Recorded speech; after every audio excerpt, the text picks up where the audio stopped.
Hello, আসসালামু আলাইকুম guys. আজকে আমি আপনাদেরকে দেখাবো এসি দিয়ে যদি পানি আসে তাহলে এটার করণীয় কি, তাহলে এটা কিভাবে সমাধান করবেন, নিজেরটা নিজেই সমাধান করতে পারবেন। এটা একটা রেস্তোরাঁ হোটেল। এই যে এটার মধ্যে এই যে দেখেন, এই জায়গায় এই যে এসিটা, এটা হলো ব্র্যান্ড বেসিক। এই যে দেখেন, এটা এই দিক দিয়া পানি পড়া, কিছুদিন পর পর এগুলি পরিষ্কার করতে হয় আর কি। পরিষ্কার না করার কারণে এগুলি পানি পড়া। এটার ভিতরে দুইটা সমস্যার কারণে পানি পড়া।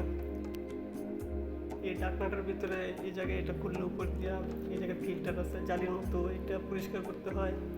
তারপর আবার নিচে দিয়া ব্যাক সাইডে ওই দিক দিয়ে পাইপ আছে, ওই পাইপটার ভিতরে যদি জাম হয়ে যায় তাহলে পানিটা আর বাহিরে যেতে পারে না। তার কারণে এটা পানি পরে এই দিক দিয়ে ওয়ালে পড়ে, ওয়ালে পড়তে পড়তে ওয়াল নষ্ট হয়ে যায়। দেখেন, ওয়াল পুরাই নষ্ট, রং টং যা আছে পুরো।